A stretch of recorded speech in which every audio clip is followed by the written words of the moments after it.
E aquele projeto que era inicialmente só uma sede de ensaio de um grupo de teatro virou um projeto muito maior pelo encontro com as pessoas, o encontro depois com o Haroldo Maranhão, que é o arquiteto que fez esse projeto de revitalização da casa, né?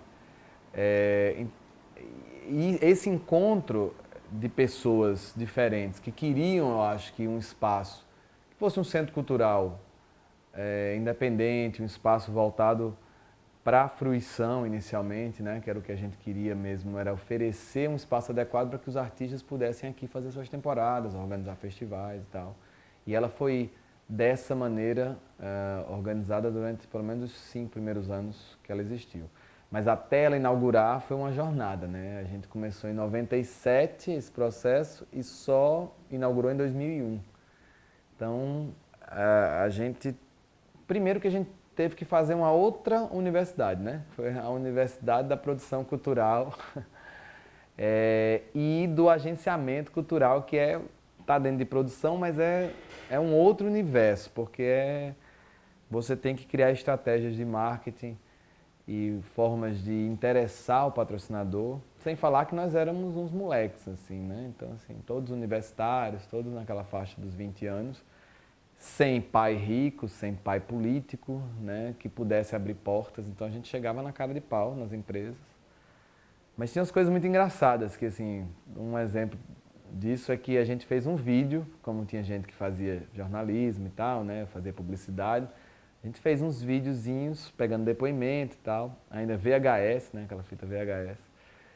E levava para apresentar como uma forma de convencimento. Então a gente tinha todo o vídeo e tal, e no final a gente colocava a marca do patrocinador que a gente estava visitando. E a gente percebeu, quando a gente chegava lá, o cara disse, não, o videocassete está quebrado, não dá pra gente ver o vídeo, né? E aí a mãe de Fernando tinha dessas TVs cangurus, que era a TV e o vídeo. Então a gente começou a levar a TV. Aí o cara disse, não está quebrado. Não tem problema não.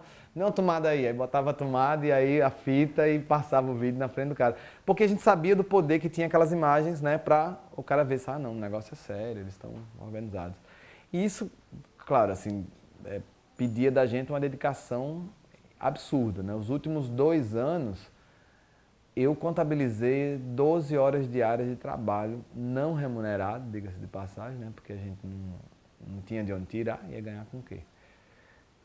Para poder captar, construir, enfim, realizar esse sonho, né? Eu lembro uma vez que, sabe, foi um que disse assim, vocês falam muito do sonho da Casa da Ribeira, mas às vezes eu penso que é um pesadelo. E pra gente era um pouco mesmo.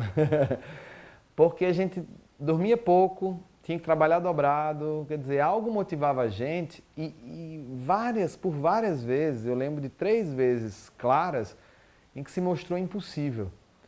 Era impossível construir isso aqui, era impossível, primeiro, não existia mercado, não existia quem fosse ocupar, não existia interesse do poder público, não existia nada que justificasse, viabilizasse, né, teoricamente, o projeto. Mas aí foi com a parceria na iniciativa privada, via leis de incentivo.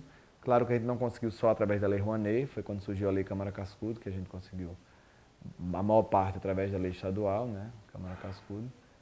E conseguimos abrir em 2001. Com a construção da casa, com a inauguração da casa, a gente percebeu naquele momento, primeiro que foi um susto para a gente, né? Porque a gente trabalhou muito para inaugurar a casa. Mas daí a gente veio se preparando também para gerir. Mas quando surgiu o dia a dia, o dia seguinte da inauguração, era um troço assim, porque você tinha que dar conta de, pior que casamento, porque casamento é só uma pessoa, né? Às vezes você tem que lidar com 9 funcionários ou com uma estrutura que requer uma dinâmica que é louca. E além disso, um grupo de teatro, que também tem uma dinâmica que é louquíssima. Então a gente teve que escolher. Eu ainda fiquei 2 anos de Casa da Ribeira na casa e nos clowns. Mas depois de um tempo, até porque eu queria trabalhar no teatro, uma coisa que eu já estava sentindo muito forte em mim, que era a escrita dramatúrgica.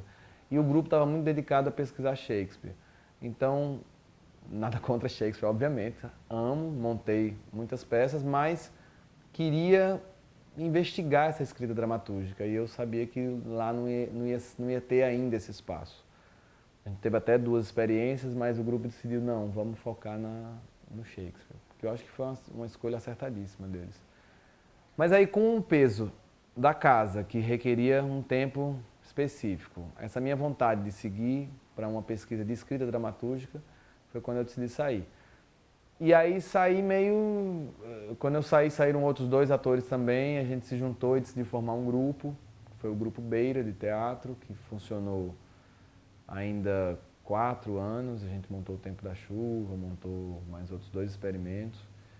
E daí, naturalmente, veio o Carmim, com Quitéria Kelly e Titina, e depois veio Atores à Deriva. E aí eu comecei a me ver realmente trabalhando com essa coisa da dramaturgia própria em grupos em que eu não era a peça central, assim, ou eu não estava integrado com toda a complexidade do grupo. Eu participo dos grupos, eu estou envolvido, eu, claro, trabalho junto, construo junto, em todos os aspectos, produção inclusive, mas eu colaboro mais do que ter uma âncora lá. A minha âncora é a Casa da Ribeira, né? O meu lugar, minha pessoa jurídica, digamos assim, é a casa, né? É onde eu tenho uma função de gestor, hoje no cargo de presidência, inclusive, que não quer dizer nada, assim, só quer dizer uma função que dá mais trabalho, porque a gente não trabalha com hierarquias, né? A gente trabalha com trabalho coletivo aqui.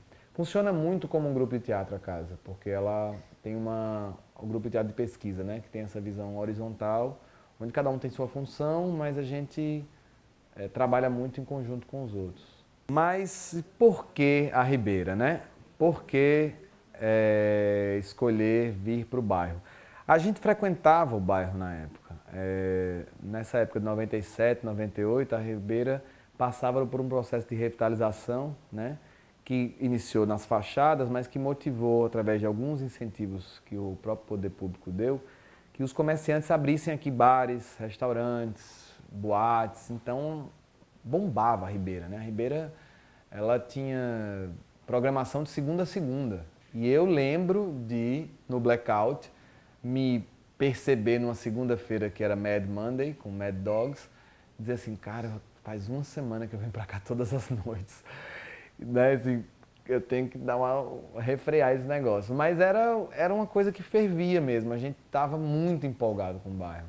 E era uma delícia, assim, era muito bom você poder ir no Bimbos, comer sushi, ir no Bronx e ter um show de rock mais hardcore, ou os mais motivados iam na Whiplash, que era uma boate também só heavy metal. Então, assim, eram umas coisas que realmente, naquela velha máxima de Natal já teve, a gente já teve isso na Ribeira, né?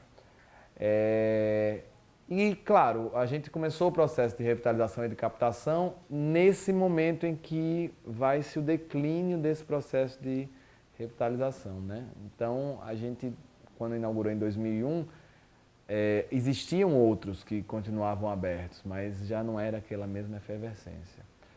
E a gente sempre acreditou muito na Ribeira, assim, por ser realmente esse lugar que é um marco da história da cidade, né? Por mais que há controvérsia se ela surgiu por aqui, mas muito da vida social da cidade, ou comercial, digamos assim, das trocas e relações comerciais, se davam na Ribeira, né? Na história da Ribeira. Então, a gente acredita muito nesse processo ainda hoje de revitalização e reabilitação do bairro. Tanto que os nossos projetos hoje estão muito guiados por essa força de realavancar o bairro e garantir essa atmosfera boêmia, que é muita característica do bairro, né? Ou essa diversidade cultural que tem nos próprios becos, vielas, espaços.